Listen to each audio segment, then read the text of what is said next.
The wanted poster hit the saloon floor before Frances Ralston even saw it coming.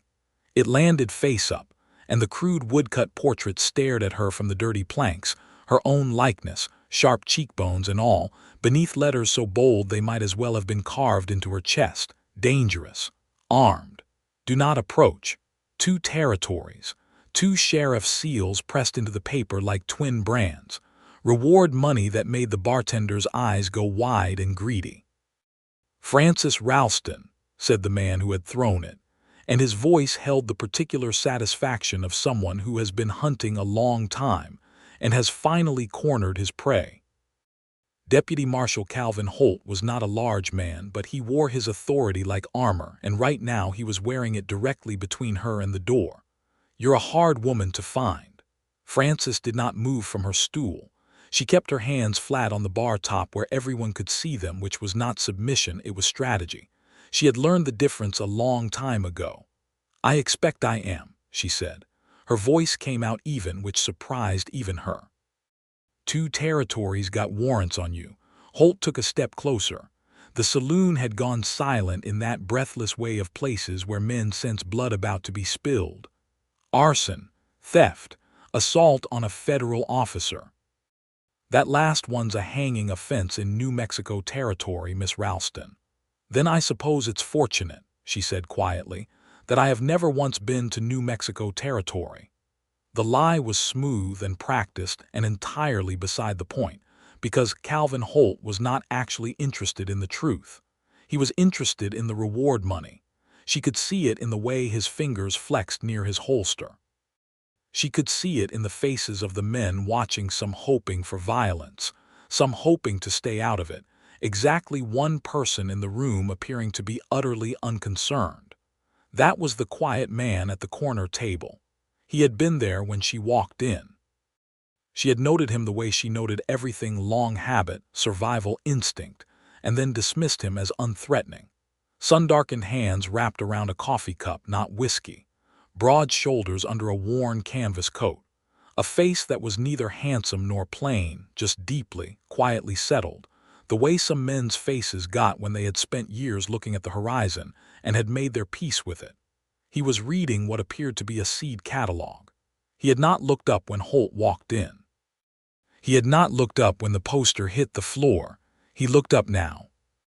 His eyes met hers across the smoke-filled room, and something passed between them that Frances could not have named if her life depended on it. His expression did not change. He looked back down at his seed catalog, and then, without lifting his eyes from the page, he said, "Calvin, you're blocking the light." Holt turned. "Stay out of this, Prescott." "I'm trying to," said the man called Prescott, still reading. "But you're standing in front of the window, and I'm trying to determine whether I want the early Bloomsdale or the long-standing variety for the South Field, and the print on this catalog is remarkably small." The interruption was so mundane, so entirely disconnected from the situation, that it broke the tension in the room the way a stone breaks the surface of still water, ripples spreading outward, men shifting, the bartender exhaling. Holt turned back to Frances, but the moment had changed shape. "I'm taking you in," Holt said. "On 2 territory warrants," Frances said. "That name crimes committed in places I have never been. I'd like to see the actual documentation." "You'll see documentation at the jailhouse." "Graham Prescott," said the man at the corner table, and this time he closed his catalog and gave the room the benefit of his full attention. He had a quiet voice, not loud, not commanding in any obvious way, but it had a quality of carrying like water finding its level. "Is your memory as short as your patience? You told my father, God rest him, that you'd never abuse your badge in his county. Now my father has been 3 years in the ground, and here you are, abusing your badge in his county." The silence that followed was a different kind of silence. Holt's jaw tightened. "This is none of your business." "Miss Ralston," said Graham Prescott, still looking at Holt, "are you in any immediate danger of being arrested by a man with documentation to support said arrest?" Frances took stock of the situation with the speed of someone who had learned to calculate odds for survival. The poster was real. The warrants might be real. The crimes were not hers, that much was true, entirely true, the kind of true that kept you awake at night furious at the unfairness of the world. She looked at the quiet rancher and made a decision she could not entirely explain. "I believe the deputy's documentation may be somewhat incomplete," she said. "Then, as a property-owning citizen of this county," Graham Prescott said, rising from his chair, "I'm inclined to suggest that incomplete documentation means no lawful arrest. Calvin, your jurisdiction ends at the county line. I believe you know that." The argument that followed was not a gunfight, and it was not a shouting match, and it was not the dramatic confrontation of dime novels. It was 3 minutes of very precise legal language delivered in a very calm voice by a man who had clearly spent time listening to lawyers and had retained most of what he heard. By the end of it, Calvin Holt had retrieved his wanted poster from the floor with something that looked very much like suppressed fury, and he had walked out of the saloon with something that looked very much like a promise to return. Frances sat on her stool and did not allow her hands to shake. Graham Prescott sat back down, opened his seed catalog and said, without looking up, "Bloomstill, I think, more heat tolerant." "I don't know why you did that," Frances said. "You sounded like you had a reasonable point to make about the documentation," he said. "It seemed a shame not to let you make it." She looked at him for a long moment. "Most men in this territory would have handed me over and collected the reward." "I don't need the money that badly," he said. He turned a page. "And besides," she waited. He looked up. Those settled, horizon-watching eyes held something she had no immediate category for. "You sounded like good company," he said simply, as if that explained everything, and in some deeply inconvenient way, it did. She had arrived in Callan County, Wyoming Territory, in the autumn of 1882, which was not the most auspicious time to arrive anywhere in Wyoming if you were a woman with enemies in 2 territories and no references that would survive close examination. The town of Hartwell was small enough that strangers were noticed and large enough that they could sometimes get lost in the ordinary business of a community, and Frances had been counting on the latter when she rode in on a roan mare she had bought legitimately in Colorado with money she had earned legitimately teaching school, a fact that seemed endlessly improbable to anyone who knew the warrants that existed in her name. She had been teaching school for 18 months. Before that, she had been running. And before that, she had been a wife. And before that, she had been a daughter. And the thread that connected all those things was a single man named Deacon Yates, who was not dead as she had once briefly and desperately hoped, and who was, in fact, the reason her name appeared on wanted posters in Texas and New Mexico Territory for crimes that were his. The full shape of it was this. Deacon Yates had courted her when she was 22, in San Antonio, in the summer of 1878. He had been charming in the way that certain men are charming, with a quality of absolute attention that felt like being seen, before you understood that being seen by someone like that was the most dangerous thing in the world. She had married him in October. By December she had understood her error. By March of 1879, she had left, taking nothing but her horse and the small sum of money she had earned teaching before the marriage, and Deacon Yates had responded to her departure by burning down the barn of the man who had helped her escape, and then filing a report with the San Antonio sheriff claiming she had done it. The theft charge had been added later, when Yates told officials she had taken money from his lockbox. She had not. She had taken $37 that was hers, earned before the marriage, and she had the records to prove it, which mattered precisely not at all in a territory where Deacon Yates had friends in the marshal's office and a gift for appearing, to everyone who did not know him closely, like a wronged and reasonable man. She had learned about the New Mexico warrant only 6 months ago, through a letter from a woman in Albuquerque who had once been her friend, who had heard through a chain of whispers that Deacon Yates had added assault of a federal officer to the list of things he claimed she had done. She did not know the particulars. She suspected it involved a marshal who had tried to bring her in on the Texas warrant and had refused to be brought. But she had not been in New Mexico, and she could not prove a negative, and that was the trap, the specific shape of the trap that Deacon Yates had built around her. You could not prove where you had not been, only where you had been, and where you had been was always somewhere he could find you. Colorado had been good for 18 months. Wyoming was supposed to be the next good place. And then Graham Prescott had said she sounded like good company, and the careful architecture of her solitude had developed a crack she was not sure she could repair. The morning after the saloon incident, she found herself at the edge of town with her roan mare packed, and her direction not yet decided, which was unusual for her. She was normally decisive. Indecision was a luxury she had not been able to afford for 3 years. "The road east will take you to Cheyenne," said a voice behind her, and she turned to find Graham Prescott sitting on a fence post in the manner of a man who had been there for some time and had not bothered to announce himself. "Cheyenne's a large town, good place to disappear." "Thank you," she said, because the information was genuinely useful. "The road north will take you through my land," he said. "There's a schoolhouse on it about 4 miles up that has not had a teacher since Mrs. Abernethy left in the spring. The county's been trying to find someone." She looked at him steadily. "You're offering a woman with wanted posters a job." "I'm noting that a teaching position exists," he said. "What you do with that information is your own business. I could be everything those posters say." He looked thoughtful, which was, she had begun to understand, his natural expression. Not slow, thoughtful. There was a distinction. "You could be," he agreed. "But the way you handled yourself with Calvin yesterday suggests someone who knows the law better than most outlaws do, and someone who knows the law that well usually learned it through a grievance rather than a guilty conscience." He paused. "Besides, I spoke to the Hendersons this morning. Ellen Henderson said you helped her get her wagon wheel back on yesterday afternoon, and you did it without being asked and without wanting payment. That's not typically how dangerous women comport themselves." Francis stared at him. "You asked about me." "I asked about my county," he corrected mildly. "I like to know who's in it."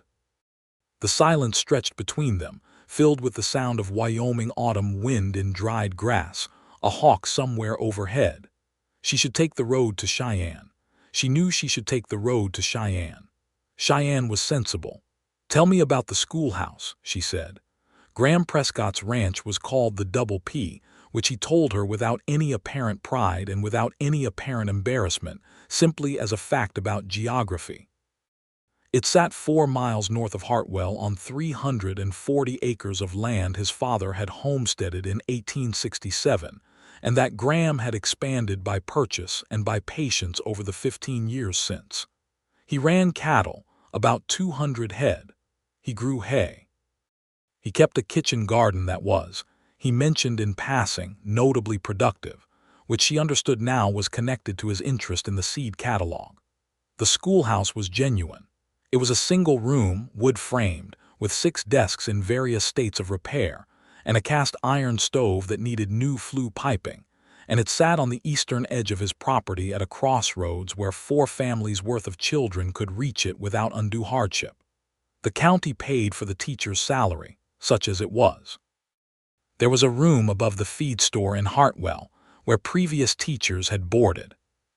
Francis stood in the empty schoolhouse and looked at the desks and the blackboard and the stove and the small bookshelf with its collection of McGuffey readers and arithmetic primers, and she felt something she had not felt in 3 years, which was the specific, dangerous sensation of wanting to stay somewhere. "I'll need to write to the county board," she said. "I sit on the county board," Graham said from the doorway. He was not crowding her.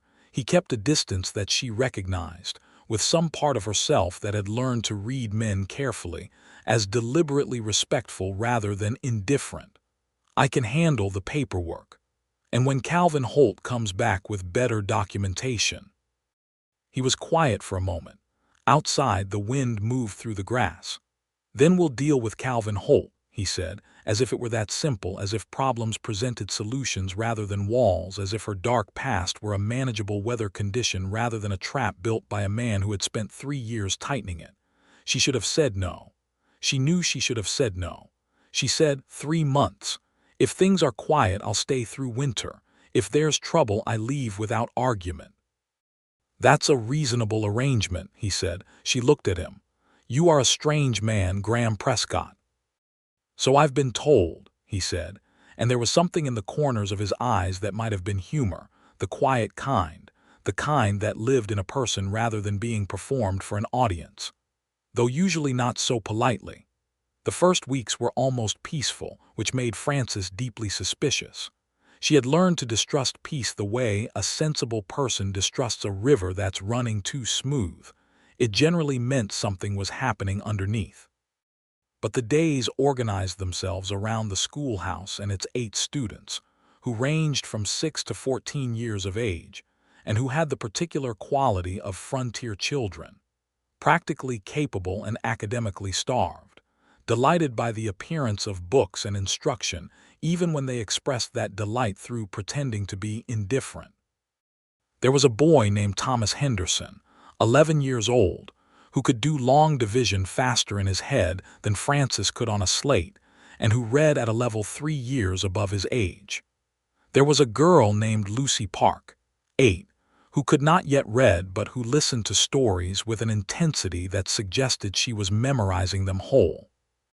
There were 6 others, and Frances learned all of their names in the first day and all of their tendencies in the first week, because knowing children was how you helped them, and helping them was the thing she was best at in the world.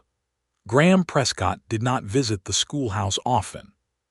He was a busy man. Ranching in Wyoming Territory in the 1880s was not a business that permitted leisure, but he came by on Fridays, officially to check on the stovepipe situation, which was taking longer to resolve than anyone had expected because the correct fitting had to be ordered from Cheyenne.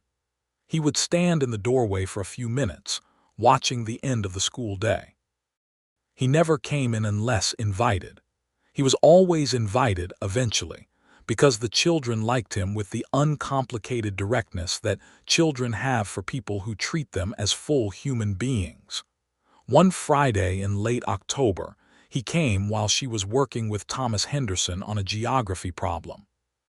Thomas was making the argument, not entirely without merit, that knowing where rivers were was less useful than knowing how to ford them, and Frances was explaining that knowing where rivers were told you where people would be, which told you a great deal about history and trade and the movement of civilization, and Graham leaned against the doorframe and said, "Thomas, she's right, and I'll tell you why." He told a story about his father choosing the location of the ranch based on the proximity of Sweetwater Creek, which had determined the success of the cattle operation, which had allowed Graham to expand, which was why Thomas's father was able to sell hay to Graham's outfit rather than hauling it to Cheyenne. Thomas listened with the focused attention of a boy who recognizes a real answer when he encounters one. Afterward, when Thomas had gone home, Frances swept the floor and Graham fixed the loose hinge on one of the desk lids, and they were quiet together in the way that people can be quiet together only when they are genuinely comfortable, which surprised her, because she had not been genuinely comfortable with anyone in a very long time. "You're good with children," she said. "I like their company," he said, working the hinge. "They don't have hidden motives yet." It was a small thing to say. It landed on her like a stone in a still pond. Hidden motives. The specific vocabulary of someone who had, at some point, encountered too many of them. She filed this information away without comment. "Were you married?" she asked, which was perhaps more direct than she intended. He was quiet long enough that she thought she had overstepped. "Engaged," he said finally. "A long time ago. She went back east, said this country was too empty." He set down the hinge tool and tested the lid. "I never found it empty, I found it quiet, which is different." "Quiet is different," she agreed. He looked at her with those settled eyes. "What about you?" She should have deflected. She should have given him nothing because nothing was safe. "Married," she said. "For 4 months. He turned out to be a man with a particular talent for making other people's problems become his." Graham absorbed this. He did not press. He simply nodded, the way a person nods when they understand something they had already suspected, and went back to inspecting the hinge work.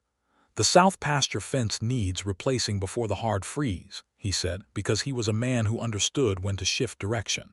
"If I get Billy Crane's help, it'll take a week. If I do it alone, too.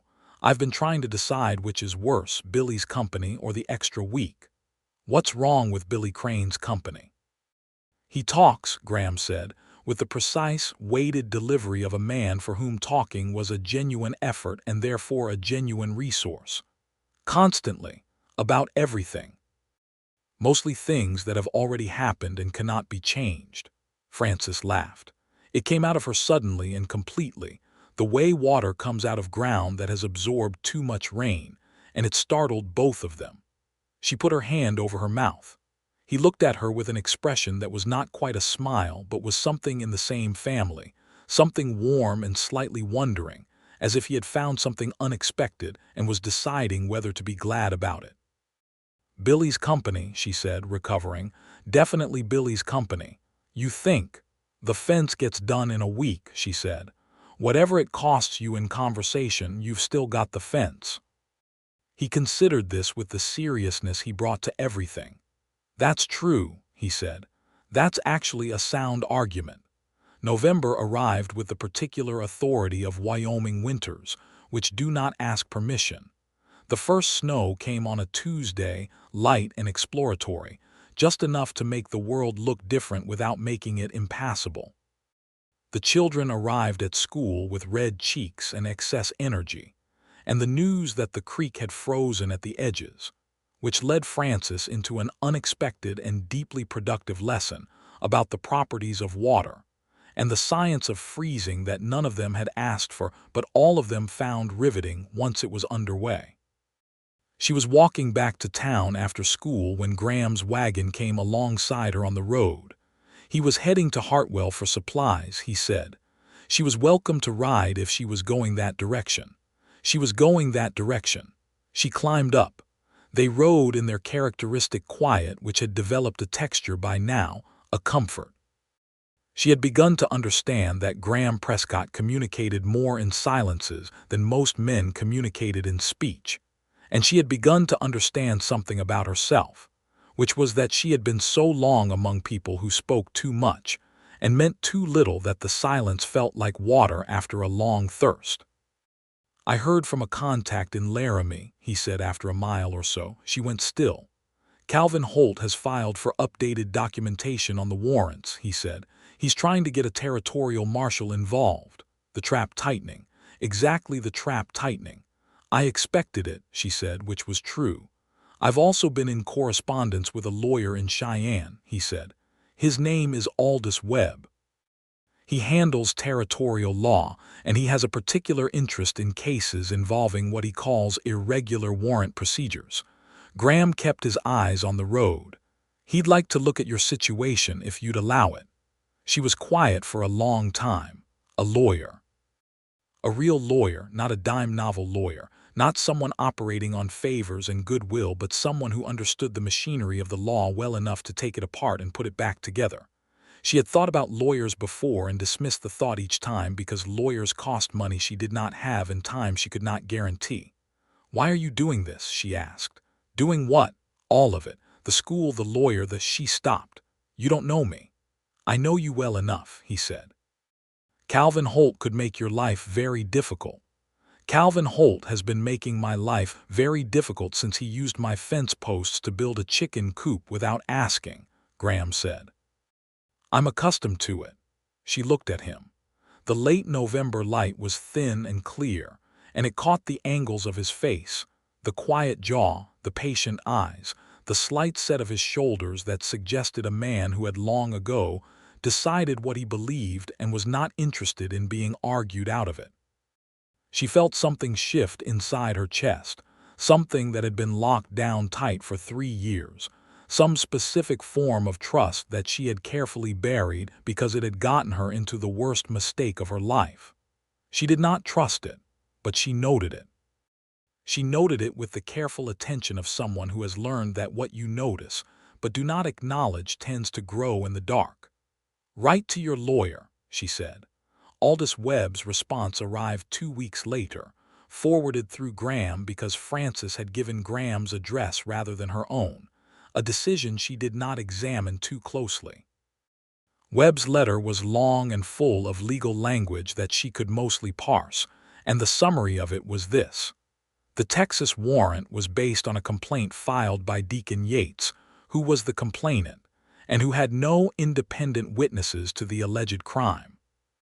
The New Mexico warrant was more complex, but Webb had a contact in Albuquerque who was willing to make inquiries about the specific federal officer allegedly assaulted, and whether said officer had in fact been present at the location and time Yates claimed.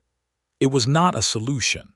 It was the beginning of a solution, which was more than Frances had had in 3 years. She read the letter twice, alone in her boarding room above the feed store, and then she sat at her small writing desk and composed a response to Webb that was several pages long and as detailed as she could make it: dates, locations, the name of the man in Colorado who had employed her during the period of one of the alleged offenses, the name of the hotel in Denver where she had stayed during the week in question in New Mexico, evidence of her whereabouts. The kind of evidence you could only produce if you had actually been in those places, rather than in New Mexico, assaulting a federal officer. She folded the letter and addressed it and then sat for a while longer, looking at the frost on her window. She thought about Graham Prescott asking his lawyer contact to look into her case before she had even agreed to it. He had done that, had made the inquiry before she said yes, which meant he had decided she was worth helping before she had given him any reason to be certain. It was an act of faith so uncomplicated that she found it almost hard to look at directly, the way you cannot look directly at a bright light. Deacon Yates had also seemed like an act of faith once. She knew the difference now. She could see it clearly. Deacon's attention had always been about possession, about control, about making himself the center of gravity around which she was supposed to orbit. Graham Prescott's attention was nothing like that. It was quiet and lateral, and it left her room. It did not require anything of her. It simply said, "Here is the fence, here is the lawyer, here is the schoolhouse, and you can do with these what seems right." She was not sure that was more frightening than Deacon's version or less.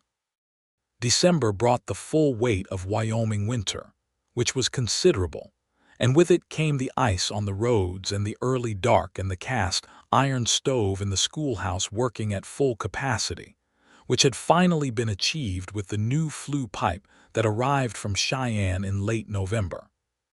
The children came to school bundled to their eyebrows, and they learned, among other things, that Frances Ralston could read aloud for 45 minutes without losing the thread or the expression, which for Thomas Henderson in particular constituted a revelation. She was reading them Ivanhoe in installments, which was perhaps ambitious for a frontier schoolhouse, but which they consumed with a hunger that reminded her of why she had become a teacher in the first place. Lucy Park had, in the 6 weeks since school began, learned to read basic sentences with a concentration so fierce it was almost physical. Frances stayed after school on Tuesdays and Thursdays to work with her separately, and Lucy arrived for these sessions with a lunch pail that her mother insisted on sending, as if the extra reading time required additional sustenance. Graham appeared one Thursday evening as Frances was locking the schoolhouse, having stayed late to mark arithmetic exercises. Snow was beginning to fall again, the fine dry kind that came nearly horizontal in the wind. "I'll drive you back," he said. "I can walk." "I know you can," he said. "The offer stands anyway." She climbed into the wagon. This had become something like a routine without either of them deciding that it should be, in the way that certain patterns establish themselves between people who spend time near each other and who find the proximity agreeable. She was aware of it. She suspected he was aware of it. Neither of them had said anything about it, which was perhaps the most information either of them had given. "Webb wrote again," Graham said, halfway to town. "I know, I got the letter yesterday. It sounds promising." "It sounds like the beginning of promising," she said, "which is not the same." "No," he agreed, "but it's better than it was." The road curved, and the lights of Hartwell appeared ahead, yellow and warm against the dark and the snow. She was looking at the lights and thinking about the letter from Webb and about Deacon Yates and about the specific quality of cold, and then Graham said, in the way he said things, quietly and without preparation, "I'd like to invite you to Christmas dinner, if that seems appropriate to you." She turned to look at him. His eyes were on the road. "At the ranch," she said. "Some of the neighboring families come. The Hendersons, the Parks, the Cranes, though Billy will talk." He paused at his own joke, which he delivered without expression and which was, she had learned, the mark of his particular humor, "and a few others. My housekeeper, Mrs. Aldgate, cooks. It's not a formal occasion." "It sounds like a very nice occasion," she said carefully. "It would be better," he said, "with you there." The air between them changed. She could feel it change the way you can feel the temperature change when you step into sunlight, a subtle shift with significant implications. He was still looking at the road. His hands were steady on the reins. "Graham," she said. "You don't have to answer now," he said. "Think about it." She thought about it for the remaining quarter-mile to the feed store. When the wagon stopped, she turned to him fully, because she had lived enough of her life turned sideways, and she had made a private decision, sometime in the past weeks, that if she was going to let herself feel anything, she was going to face it directly. "I'll come to Christmas dinner," she said. He looked at her then. In the dim light from the store window, his face was unguarded in a way she had not quite seen before, not the composed patience of him, but something underneath it, something that had been waiting carefully and was now, cautiously, not waiting. "Good," he said. It was one word. It was weighted like much more than one word. She climbed down from the wagon. As she was going inside, she heard him say her name, just her name, Frances, spoken the way you speak something you have been thinking about. She turned. "Merry Christmas," he said, as if it were already decided, as if it were already something good. "Merry Christmas, Graham," she said, and went inside and stood in the dark of the stairwell for a full minute with her hand on the banister and her heart doing something complicated and entirely inconvenient. The letter from Aldous Webb arrived on December 22nd, 3 days before Christmas, and it was not the letter she had hoped for. Webb had found the federal officer allegedly assaulted by Francis Ralston in New Mexico Territory.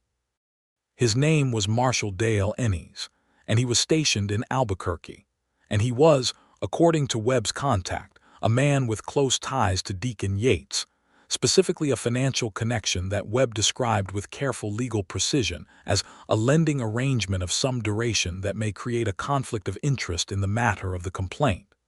In plain language, Ennis owed Yates money, and the assault complaint was almost certainly fabricated to provide legal cover for a more thorough manhunt. This was both better and worse than Francis had expected. Better, because it meant there was a specific, provable corruption at the center of the New Mexico warrant. Worse, because corruption with a face on it was also corruption with the capacity to fight back. Webb was filing for a review of both warrants. The Texas situation, he felt, had genuine weaknesses, no independent witnesses, a complainant with a documented personal grudge, and several affidavits from people who had known Frances before and after the marriage that spoke to her character. The New Mexico situation was more treacherous. It would take time, possibly through spring. She sat with the letter at her writing desk and was very honest with herself about what this meant. She was going to be in Callan County through winter and spring at minimum. She was going to be in the schoolhouse. She was going to be in Graham Prescott's orbit, in his wagon, at his Christmas dinner table, for months more. She examined how she felt about this and discovered she did not feel as conflicted as she thought she should. Christmas at the Double P Ranch was what Graham had promised, not formal, not elaborate, but deeply, warmly real. Mrs. Aldgate, who was a woman of about 60 with an opinion about everything and the confidence to share it, had been cooking for 2 days, and the results were remarkable. Roasted venison, glazed parsnips from the root cellar, bread that was still warm when it arrived at the table, 3 kinds of pie. The neighboring families arrived in the late morning, and the house, which was a solid two-story structure that Graham's father had built and that Graham had expanded with careful additions, absorbed them all without difficulty. Frances had arrived early. She had told herself it was to help Mrs. Aldgate, which was true, but it was not the only true thing. She had wanted to see the house before it was full of people. She admitted to herself with some difficulty, to see how Graham moved in his own space.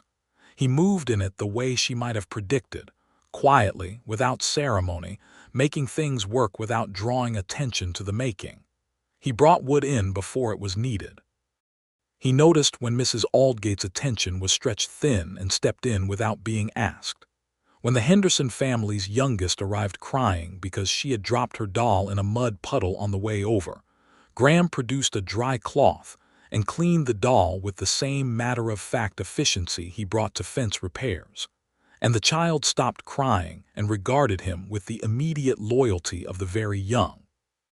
Frances watched this from across the room and felt the crack in her careful architecture widen considerably. After dinner, when the children had been relocated to a state of comfortable chaos in the front room with books and games, and when the adults were sitting in the less energetic aftermath of a large meal, Thomas Henderson's father, a compact, weathered man named Robert Henderson, said to Graham, in the easy way of people who have known each other for years, "Miss Ralston's worked wonders with Thomas. I've not seen that boy sit still for an hour since he was in diapers." "She's a fine teacher," Graham said. "More than that," said Ellen Henderson, who was sitting to Frances's right and who had the directness of someone who had survived Wyoming winters and was no longer interested in indirection. "She's got the gift of it. Some people teach because they know things. She teaches because she actually sees the children." Frances felt herself flush, which was unusual. She was not, as a general rule, a woman who blushed. "High praise," she said. "It's earned," said Ellen Henderson firmly. "Now, Graham, when are you going to—" "Ellen," said Robert Henderson, "I'm making a point." "You're about to make a different kind of point," said Robert, with the tone of a man who has navigated this particular conversational hazard before. Graham caught Frances's eye across the table. There was that quiet humor again, barely perceptible, alive only in the slight shift of his expression. She looked away before she smiled, which she managed, barely. Later, when the guests had gone and Mrs. Aldgate had retired and the house was quiet except for the wind outside and the settling of the stove, Frances found herself standing in the kitchen washing dishes because she could not quite bring herself to leave, and Graham was drying them, and the situation was so ordinary and so quietly significant that she felt it pressing against her ribs. "Your neighbors think well of you," she said. "They think well of you," he said.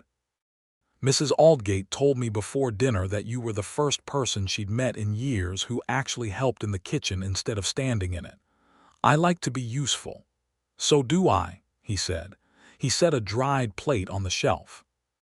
"I think that's probably something we have in common." She handed him a cup. Their fingers touched briefly, imprecisely, the way hands touch when they are passing objects in close quarters. She did not move her fingers away immediately. He did not move his. "Graham," she said. "Frances," he said. "I need to tell you something about Deacon Yates," she said, because she had decided at some point in the last hours that she was going to say this, that she owed him this much truth in exchange for everything he had given her without asking for anything. She told him. Not the bare facts she had given herself in the dark of her room, but the real story. The courtship that had felt like being seen, and the marriage that had felt like being owned, and the long specific terror of December 1878, when she understood that the man she had married was capable of things she had not imagined, and the night she had left, and the barn that burned, and the years after. She told him about the warrants and the fear and the 18 months of teaching in Colorado under a slight variation of her name before coming to Wyoming. He listened. He did not interrupt. He dried dishes and listened, and when she finished he was quiet for a moment, and then he said, "He's still out there." "Yes, looking for you, probably. He set down the dishcloth. He turned to face her fully. Is Webb's case strong enough? Webb thinks so, eventually. Eventually, he repeated, not dismissing it, just holding the word. And until eventually. Until eventually I stay careful, she said. And I don't let anyone too close, because anyone close to me is at risk if Yates finds me. It was a clear statement. She meant it as a kind of warning, and she watched him hear it as a warning, and she watched him consider it. How close is too close? He said. It was a direct question. From him it landed like a stone dropped from a great height, not aggressive, just final, settling. She looked at his face, at the patience in it and the steadiness of it and the thing underneath the patience that had been there since the saloon and that she had been not looking at for 2 months. I don't know yet, she said honestly. All right, he said. That's an honest answer. I'll take it. She looked at him. You are going to be very patient about this. I've been patient about the flue pipe for 6 weeks, he said. I think I can manage. She laughed again, and this time she let herself. January in Wyoming Territory was a study in endurance. The cold was not casual. It was the kind of cold that kills livestock and men who miscalculate, and it demanded constant attention from everyone involved in keeping things alive. Graham spent January doing the work of winter ranching, feeding cattle when the grass was buried, breaking ice on the water troughs, managing the constant small repairs that cold weather required of buildings and fences and equipment. He did these things with the methodical thoroughness that characterized everything he did, and Frances, visiting the ranch on weekends to help Mrs. Aldgate with baking and mending, watched him and understood something about the nature of reliability that she had not fully understood before. Deacon Yates had been exciting. Graham Prescott was reliable. These were not, she was discovering, the same category of attractiveness, but reliability, when you had lived 3 years without it, had a depth of appeal that excitement could not begin to match. She was thinking about this on a Saturday afternoon in mid-January when the door of the ranch house opened and Calvin Holt walked in. He had not knocked. He never knocked, apparently, which explained the expression on Mrs. Aldgate's face, the particular tightened look of someone who has an opinion she is being too polite to share. Miss Ralston, said Holt. He had a piece of paper in his hand. I have updated documentation. Frances set down the bread dough she had been kneading. She wiped her hands on a cloth and looked at the paper without moving toward it. Leave it on the table, she said. I'll review it. You'll review it at the jailhouse. I'll review it here, she said. Unless you'd like to explain to Graham Prescott why you came into his house, without an invitation or a warrant for the premises. As if on cue, because she was learning, a man who paid attention to what happened in his own house. Graham came in through the back door which connected the kitchen to the barn passage. He looked at Holt. He looked at the paper. He looked at Frances, who gave him the slight nod that meant she was all right. Calvin, he said. Graham, said Holt. I have a territorial warrant from the marshal's office in Cheyenne. Graham held out his hand for the paper. Holt, after a moment, gave it to him. Graham read it. He read the whole thing, which took 2 minutes, during which no one moved. Then he handed it to Frances. She read it. It was a warrant for her arrest on both charges, signed by a deputy marshal in Cheyenne, and it had a legitimacy to it that the previous document had lacked. It was real. This has a 2-week administrative review period, Graham said, before it can be executed across county lines. Our county sheriff, not the territorial marshal's office, has authority over that review. Holt stared at him. How do you know that? I read, Graham said. It's something I find consistently useful. The sheriff will just confirm the warrant. Then we'll find out, Graham said. In the meantime, the warrant is not executable until the review is complete, and the review requires a formal response from the subject of the warrant. I'd suggest you give Miss Ralston time to prepare that response. Holt looked between them, and in his eyes was the calculation of a man who is outnumbered in ways that have nothing to do with bodies in the room.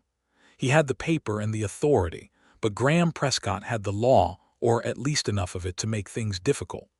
2 weeks, Holt said. 2 weeks, Graham confirmed. After Holt left, Frances stood in the kitchen with the warrant in her hands and felt the cold reality of it settle over her. 2 weeks. Webb needed to hear about this immediately.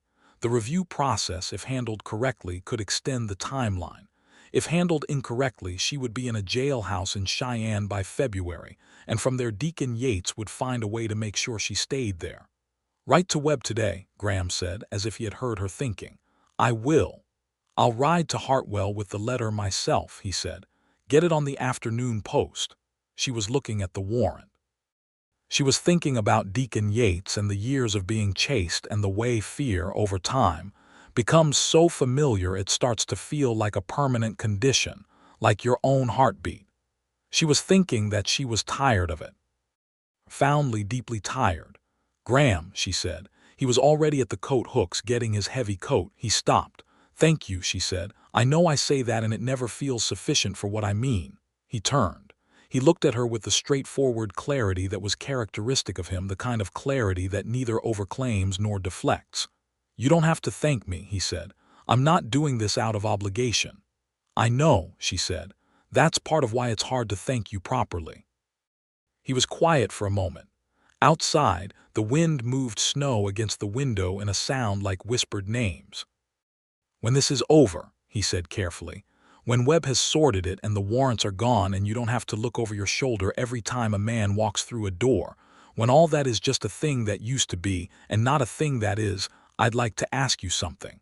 But I'd like to wait until then, because I want the answer to be yours, not a circumstance's." She understood exactly what he was saying. She felt it move through her like warm water through cold ground. "That's a reasonable position," she said softly.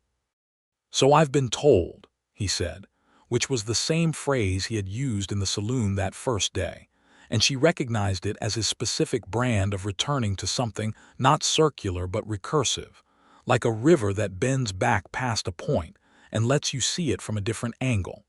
He put on his coat and rode to Hartwell with her letter. Webb received the letter and responded with the speed of a man who had been waiting for exactly this development. He filed the administrative response within 5 days, which initiated the review process formally and created a legal record that Calvin Holt and the Cheyenne Marshal's office were obliged to respect. More importantly, Webb had received, the week prior, a sworn statement from a hotel clerk in Denver who remembered Frances Ralston, specifically her name, her face, the particular week in question, because she had helped him when a guest had a medical emergency, and the incident had stuck in his memory. This statement placed Frances in Denver during the week she was alleged to have been in New Mexico assaulting a federal officer. It was not a dismissal. It was not yet a resolution.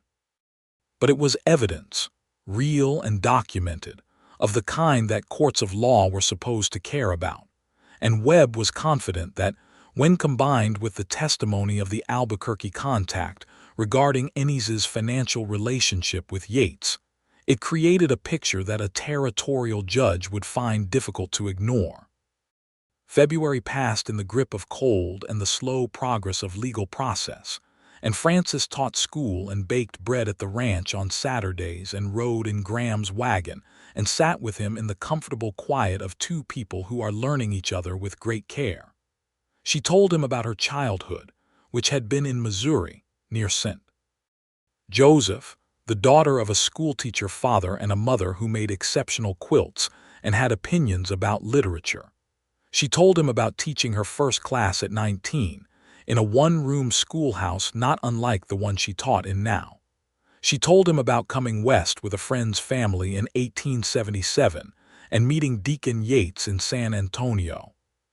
He told her about his father, who had been a Scottish immigrant with a gift for land and a stubbornness that had kept him alive through the worst years of homesteading. About his mother, who had died when Graham was 12, and about the way the ranch had been the two of them together until his father died 3 years ago, and about the particular quality of silence that followed when you were the last of something. About the woman who had gone back east, which he described without bitterness and without revision, just as a thing that had happened and that had probably been right for both of them, in the way that certain departures are merciful even when they don't feel like it. In March, Webb filed the primary challenge to the Texas warrant and sent the Denver hotel clerk's statement to the New Mexico Territorial Court.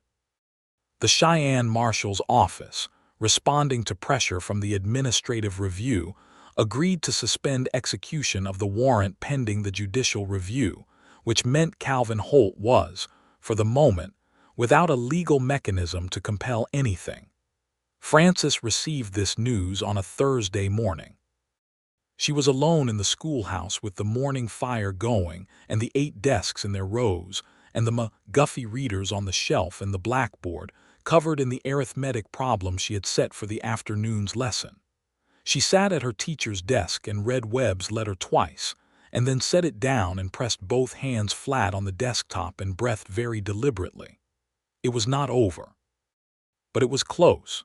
She picked up her chalk and went to the blackboard and wrote that day's lesson, and then stepped back and looked at what she had written: long division problems for Thomas Henderson, and simple addition for the youngest ones, and a geography question about major American rivers for the middle students, and felt, for the first time in 3 years, that she might be writing lessons for a classroom she would see again next week without looking over her shoulder. It was a cautious feeling. She held it carefully, the way you hold something that has been broken before and might be fragile. When the students arrived, Thomas Henderson came in first, as he usually did, already thinking about the day's problems. He looked at the blackboard and said, "Miss Ralston, what's the Mississippi River's longest tributary?" "That's the question for this afternoon," she said. "The Missouri," he said immediately.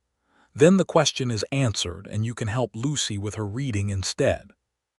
He sighed with the elaborate suffering of a boy who is actually delighted but is maintaining his dignity, and went to find Lucy Park, who arrived 2 minutes later with her lunch pail and a look of determination.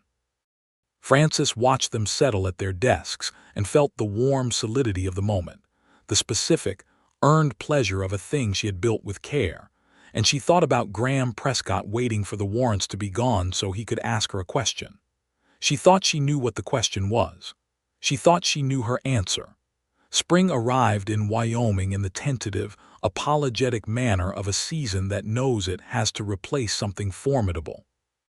The snow retreated from the lower pastures first, then the hillsides, and the creek began to run freely, and the cattle grew interested in the new grass, and Graham was in the fields from early morning until past sunset doing the work of spring ranching, which had its own relentless quality. Frances extended the school year by 3 weeks, which she could do because the county board specifically, the member named Graham Prescott, approved the extension without debate. The children were making genuine progress. Lucy Park, who had not been able to read a sentence in October, could now read a full page without assistance, a fact that her mother communicated to Frances through a gift of a very fine apple pie and a letter that was, itself, evidence of the value of literacy. On a Friday in early April, Aldous Webb sent a telegram.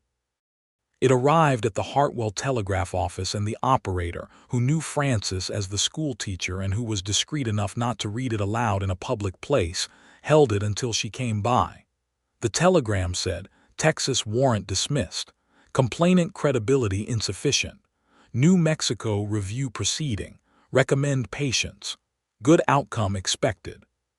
She stood on the sidewalk outside the telegraph office in the April sunshine, holding a small piece of paper, and she was very still for a moment, and then she walked to Graham Prescott's land agent's office, where she knew he had a meeting on Friday afternoons, and she went in without knocking. He was alone. He looked up from a map he was examining. She held out the telegram. He read it. He read it twice. He set it down on the desk and looked at her.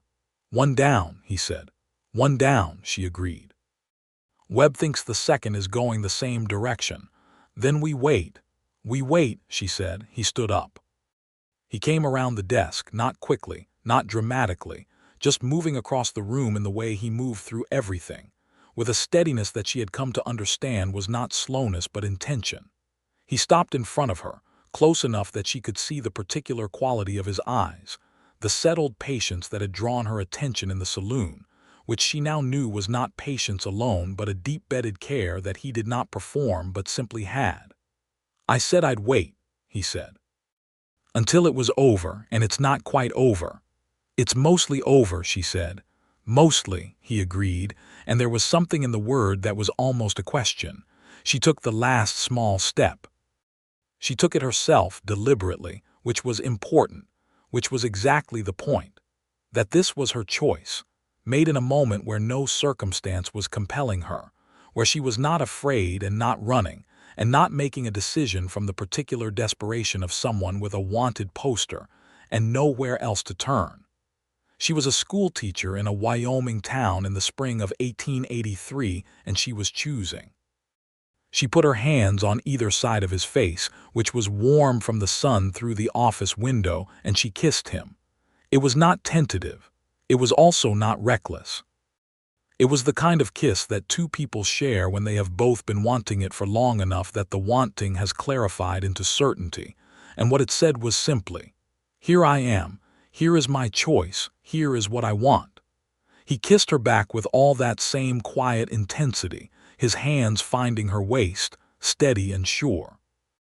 When they separated, he looked at her with an expression she had never quite seen on his face before, not the composed patience, not the quiet humor, but something open and genuine and glad, the way certain landscapes look when the cloud cover breaks. "That was," he said carefully, "not what I was going to ask you." "I know," she said. "I'm asking you something instead." He looked at her for a long moment. "Ask me." "When the second warrant is gone," she said, "and my name is clear and there is nothing between me and a settled life, I want to know if there is still a place here, for me. Not as the schoolteacher with a dark past. As Frances," he said, and the way he said her name contained the entire answer, all of it, the whole settled, certain weight of what he felt, which was not performed and was not a response to circumstance but was simply his. "Yes," she said. "Yes," he said. They were both smiling. Outside the land agent's office, Hartwell conducted its ordinary Friday business, and the April sun moved across the floor between them, and neither of them was in a hurry to go anywhere. The New Mexico warrant review was completed in May, 6 weeks after the Texas dismissal. Webb's telegram this time was shorter. New Mexico complaint dismissed. Any's conflict documented. You are free, Miss Ralston. Webb. She received it in the schoolhouse on the last day of the school year, after the children had gone home, and she sat at her teacher's desk and read it in the late afternoon light and let herself cry, quietly and completely, for about 4 minutes, not from sadness, but from the release of something that had been held at enormous cost for a very long time. Then she dried her eyes and walked 4 miles north to the Double P Ranch. Graham was in the south pasture which he had spent 3 years rebuilding, and she found him there, standing at the new fence with his hat pushed back, looking at the cattle and the grass. He heard her coming and turned and saw her face and knew. "It's done," she said. He crossed the distance between them, not running but moving with a directness he didn't usually employ, and he took her hands in his and looked at her. Both of them, dismissed. "My record is clear." He was quiet for a moment, holding her hands. The evening light caught everything softly, the grass, the fence line, his face. "Then I have a question," he said. "I know," she said. "You haven't heard it yet. I know what it is." "Humor me," he said. "I've been composing it for 4 months," she laughed. "All right." "Frances Ralston," he said, in the voice he used for things that mattered, steady, direct, not performing but entirely sincere. "I am not a man who talks much, and I have probably been quieter about what I feel than I should have been, but I want to be very clear about this. I have been in love with you since approximately the second Friday I stood in that schoolhouse doorway and watched you explain the Missouri River to Thomas Henderson with more patience than I have ever managed with anyone, and I would like you to marry me, if that is something you want." She looked at him. At this man who had said she sounded like good company and had meant it as the profound thing it was. Who had called a lawyer and fixed a hinge and dried dishes and driven her home through Wyoming snow without once making her feel obligated or managed or possessed. Who had waited, genuinely waited, because he wanted her answer to be her own. "Yes," she said. "It is something I want." He kissed her there in the south pasture, with the cattle grazing behind him and the spring grass under their feet and the last of the light in the sky, and it was very simple and very complete. They were married in Hartwell in June at the small community church, which was attended by everyone the county could reasonably be said to contain. Mrs. Aldgate wept in the front row and said it was the pollen, which no one believed. Thomas Henderson, who had been asked to serve as ring-bearer in a move that had made him uncomfortable but secretly proud, carried out his duty with the serious efficiency he brought to long division. Lucy Park, who could now read every word of the wedding ceremony, followed along in the prayer book with focused intensity. The Hendersons were there, and the Parks and the Cranes and Billy Crane did indeed talk at the reception, but Frances found to her own surprise that she did not mind. He was talking about Graham, and the things he said, despite the relentless delivery, were things worth hearing. Calvin Holt was notably absent. He had requested a transfer to another county in the spring, which Graham had noted without comment and Frances had noted with something close to relief. The summer was the finest summer Frances had known, though she might have been biased. The school year ended and she rested for a month, and then began planning the next year's curriculum with a depth and ambition that had not previously been possible when she was planning around the contingency of leaving. She wrote to a school district in Cheyenne requesting an expanded book order. She wrote to a geography supply company for maps. She wrote to her mother, who was still in Missouri and who received the news of the marriage with a letter that was 3 pages long and contained the specific pride of a woman who has worried about her daughter for a long time and has now been relieved. Graham expanded the ranch's eastern pasture that summer and hired 2 additional hands to help with the increased cattle operation. He was more talkative than he had ever been, which still, by most measurements, constituted a very reasonable degree of talking, but which Frances found she could distinguish from his old quiet the way you can distinguish different kinds of weather, both calm, but differently toned. This talking was warm where the old quiet had been watchful. At night, in the ranch house that was now her house as much as his, they sat on the porch in the long Wyoming dusk and talked about small things and large things with equal ease. She told him about her plans for the advanced students the following year. He told her about the cattle prices he expected in the fall and what that meant for the hay operation. They talked about his father and her father, and the way parents leave things behind in you that you only notice later. They talked about Webb and the dismissed warrants and Deacon Yates, who had, according to a report Webb passed along in midsummer, been arrested in San Antonio on a fraud charge that had nothing to do with Frances, which was a kind of justice, imperfect and slow but real. "He'll get out," Frances said on the night Graham told her about it. "Probably," Graham said, "but he doesn't have a warrant to leverage anymore, and he knows where you are." "That should be frightening," she said. "Is it?" She thought about it honestly. "Less than it was," she said. "This place feels like ground to stand on. It's hard to be frightened when you have ground." He reached across and took her hand. "You always had ground," he said. "You just didn't have anyone to stand on it with." She turned her hand and held his. "Now I do." In the autumn of 1883, Frances discovered she was carrying their first child. She told Graham on a Sunday morning in October, which happened to be the anniversary, more or less, of her arrival in Hartwell the previous year. He received the news with the expression she most associated with him now, that open, genuine gladness, no performance, just real, and then he was quiet for a moment, and she watched him absorb it. "A whole person," he said eventually. "That's typically what children are," she said. "A whole person," he said again, as if he were testing the scale of it. "That will be responsible for." "Yes." He looked at her with something that was not quite solemnity but was close to it, a deep, thoughtful awareness of what was happening and what it meant. Then he said, "Thomas Henderson will have someone to lord his long division over." She laughed so hard she had to sit down. The winter of 1883 was milder than the previous year, or perhaps it was just that Frances was warmer in it. She taught through November and into December.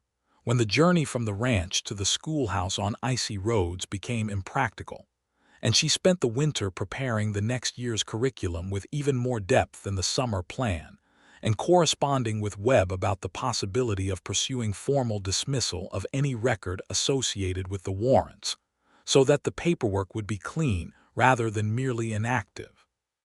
Webb handled this through the spring, and by April 1884 the record was officially clear, not just dismissed but expunged, which was the word Webb used and which Frances sat with for a long time because it meant the dark past was not a shadow on the future. Their son was born in May 1884, which in Wyoming was about as good a time to be born as the territory offered. He was a large, determined baby who announced his arrival with considerable energy, and who had, from the first day, his father's particular quality of attention. He watched things with great focus before deciding what to do about them.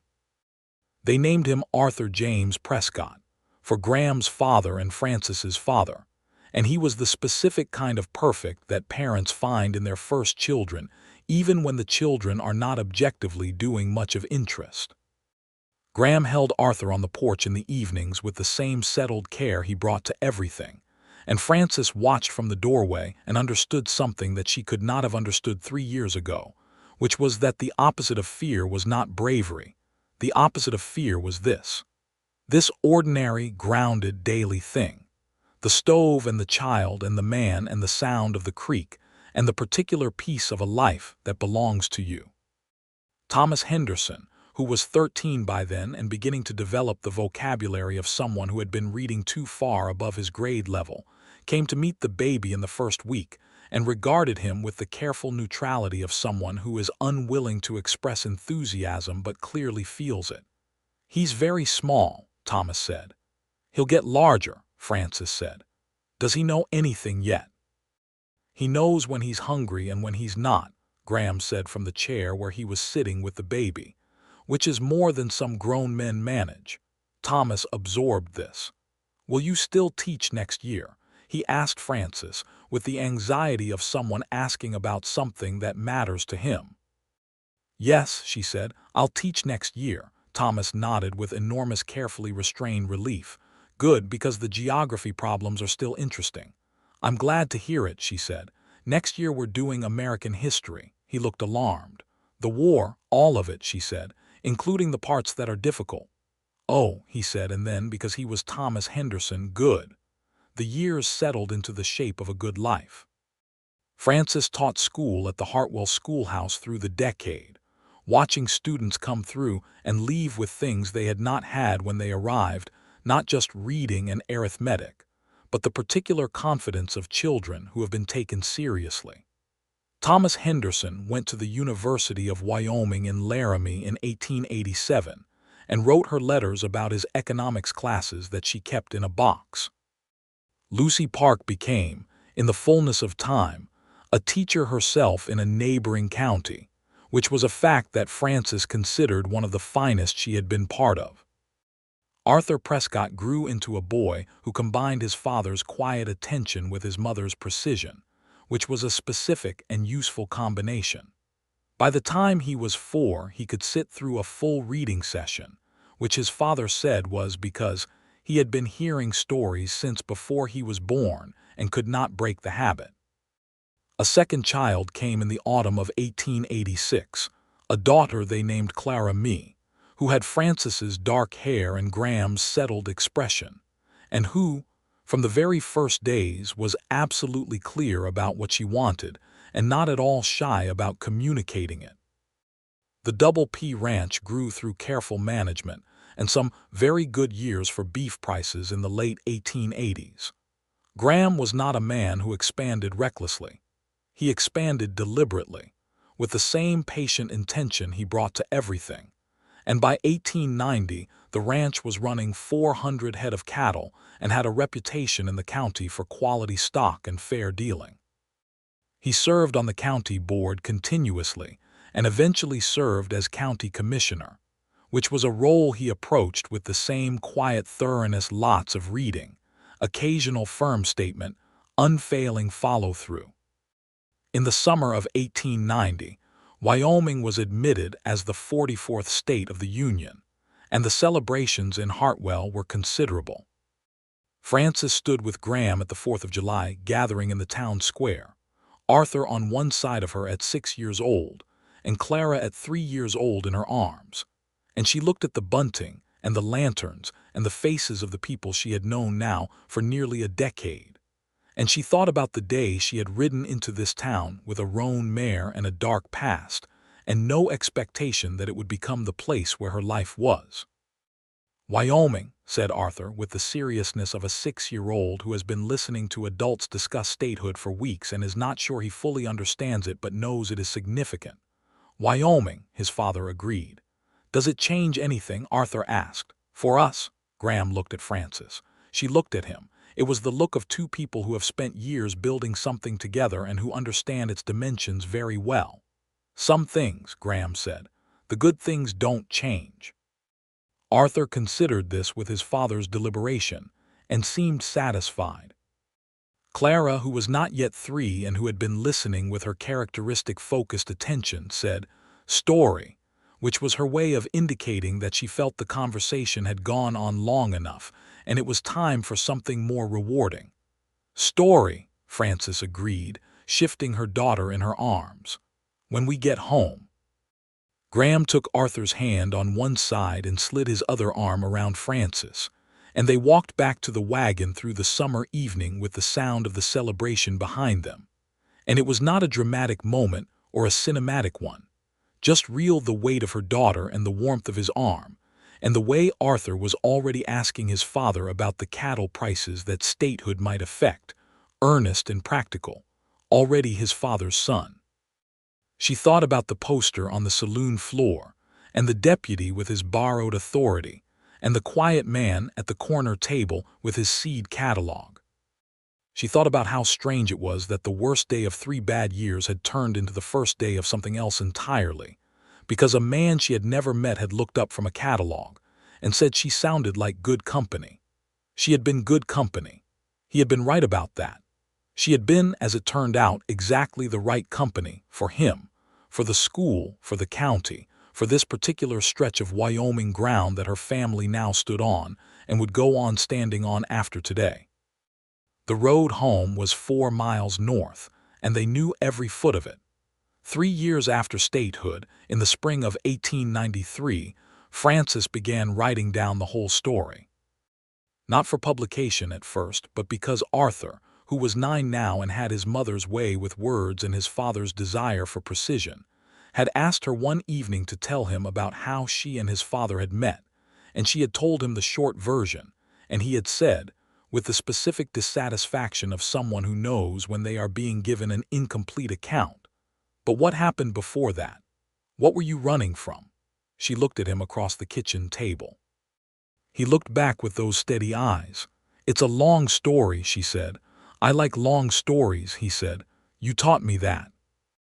Graham, from his chair by the stove where he was reading still always, seed catalogs and almanacs and county documents, and occasionally the dime novels that she bought for him, and that he read without admitting he enjoyed them, said, without looking up, "He gets the story, Frances. He's right to want it."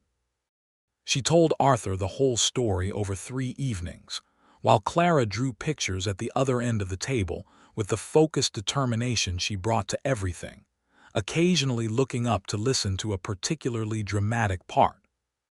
She told it honestly and completely, including the part about Deacon Yates and the warrants and the fear, and Arthur listened the way his father listened all the way through without interrupting processing. When she was done, Arthur was quiet for a moment. "The deputy," he said. "Did he ever?" "No," Frances said. "He transferred to another county and we never heard from him again." "And the man, Yates?" "He was convicted of fraud in San Antonio in 1884 and served time in prison. After that, nothing. He is simply a part of the past." Arthur absorbed this. "And Papa," he said, "just said you sounded like good company." "He did." Arthur looked at his father. Graham turned a page. "Was that true?" Arthur asked. Graham looked up from his almanac. He looked at Francis with that expression, the open, settled gladness that had never diminished, only deepened, the way everything deepens with time. "Very much so," he said. "Still is." Clara, without looking up from her drawing, said, "That's nice." "It is nice," Francis agreed. Arthur considered the whole thing one more time with a child's earnest sorting of what had happened and what it meant. "You were in danger," he said. "And Papa helped." "Yes, because of good company." That's how he put it. Arthur nodded slowly, with the air of someone filing this information under something important. "I think," he said carefully, "that's a good way to make decisions." Graham set down the almanac and Frances looked at her son and her daughter and the kitchen they had built together, and the evening light coming through the window they had repaired together when the winter freeze cracked the frame, and she thought yes, it was a good way to make decisions. It was the best way she had found. Not the loudest reason or the most rational or the most carefully defended, just, here is a person who sounds like good company, who turned out to be the best company, the truest company, the specific and irreplaceable company of a life well shared. The ranch ran steadily through the closing years of the century. Graham added a new barn in 1895 with the help of the neighboring families, and the raising day was a celebration in the old tradition. Everyone who could come did come, and they worked through the morning and ate through the afternoon, and the Henderson family, Robert and Ellen, and now a college-educated Thomas home for the summer, were there until the last plank was nailed. Arthur, 11 by then, worked alongside the men and was treated by them with the seriousness he had earned by being genuinely useful, and Clara, 8, organized the younger children in a game of her own invention that Francis suspected was secretly educational, but that the children were enjoying too much to notice. In the evening, when the families had gone and the new barn stood solid in the last of the summer light, Francis and Graham walked through it together. The smell of fresh wood and new earth. The sound of the horses settled in their stalls. "Your father would have liked this," she said. "He would have had 17 opinions about the roof pitch," Graham said. "But yes." She leaned against the wall of the new barn and looked at her husband. 42 years old that summer, with more lines in his face than when she had first seen him, and the same settled quality in his eyes, unchanged and deepening. "We've built something good," she said. "We have," he agreed. "I used to think good things happened to other people," she said. "I thought there was a kind of person that good things happened to, and I had somehow disqualified myself. By leaving a bad marriage. By not being quiet enough about it," she said. "By running. By surviving in ways that attracted attention." He came and stood beside her. His hand found hers in the evening dimness of the new barn. "You attracted mine," he said. "I thought that worked out." She laughed and turned and kissed him, and they stood in the doorway of the new barn with the Wyoming summer evening behind them and the whole settled truth of everything they had made together. And it was enough, more than enough. The kind of enough that overflows, that spills into children and students and community and years, and the particular ordinary grace of a life that is, despite everything that was once against it, entirely and completely good. The school at Hartwell ran until the county built a new, larger schoolhouse in 1898, when the population had grown enough to require it. Frances transferred her methods and her book collection and her specific way of seeing children into the new building, and went on teaching until Arthur went to the University of Wyoming in 1902 to study law, which she had not expected, and which explained a great deal about him in retrospect. And Clara married in 1904, a rancher's son from the next county who had the good sense to ask Graham's permission and Frances's opinion in that order, which Clara noted with satisfaction. The year Arthur graduated, he came home for the summer and sat on the porch with his parents in the evenings, and one evening, late in August, he said, "I've been thinking about going into territorial land law. There's a lot of work to be done on land rights, especially for," he paused, choosing his words with the care of someone trained to choose them, "people who have been unfairly treated by systems that weren't designed with them in mind." Frances looked at him. Graham set down his almanac. "That's important work," Graham said. "You'd be good at it," Francis said, because he had her precision and his father's thoroughness and his own particular quality of care. "I know," Arthur said, with the unself-conscious confidence of someone who knows what they are for. "That's why I'm going to do it." They sat in the evening quiet, the three of them, with the Wyoming stars beginning to appear one at a time in the deep blue above the land they had all grown up on, one of them by birth and two of them by choice, which was its own kind of belonging. The Double P Ranch continued. The school continued. The family continued, growing at the edges, Clara's first son born in 1905, Arthur's marriage in 1907, to a young lawyer named Helen who had studied at Vassar and who had, the first time she met Francis, said that she had heard a great deal about the schoolteacher who had changed the Hartwell school district. And Francis had said, with the particular combination of humor and truth that she had learned from the quiet rancher who was standing beside her, "I had good students." In the spring of 1908, Francis and Graham sat on the porch as they had sat for 25 years in the evening, watching the light change on the land. She was 52. He was 55. The Double P was in good order. The school was in good hands. The children were launched and doing well and occasionally came home, which was the right amount of visiting. Graham said, "I've been thinking about the East Field. The soil's been improving," she said. "The rotation's working."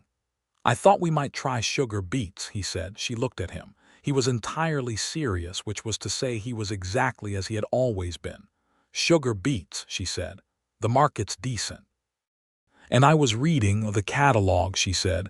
"An agricultural bulletin," he corrected. "It's different." "It's not different. It's from the University Extension Service." "Graham." "Francis." She looked at him for a long moment, at this man, this specific man, who had looked up from a seed catalog in a saloon in 1882 and seen her clearly enough to say the most important 4 words he had ever said to her, and who had gone on seeing her clearly and precisely and completely for 25 years without once making her feel she was too much or too complicated or too dark-pastured for the life he was building. "Let's try the sugar beets," she said. He smiled. It was the full version, the one he reserved for things that mattered, and it was exactly as it had always been, not performed, just real. "Good," he said. The evening light moved across the land and the creek ran, and somewhere in the south field the cattle moved through the new grass, and the ranch stood on its foundation, and their life stood on its foundation, built from everything it had been through and everything they had chosen, and it was solid and it was good and it was, in the very best way, entirely permanent. This was the whole of it. A woman with a dark past and a determined spirit and the great good fortune to arrive in a particular county at a particular time and walk into a particular saloon, and a man with a seed catalog and a quiet voice who had looked up at exactly the right moment and said the truest thing he knew. She had been dangerous, so the posters said, in 2 territories. He had said she sounded like good company. They were both right, and in the end, it was his version that mattered more, that had made a life, a full and real and permanent life, from a beginning that was nothing more and nothing less than a man who saw clearly and was not afraid of what he saw. That was all. That was everything.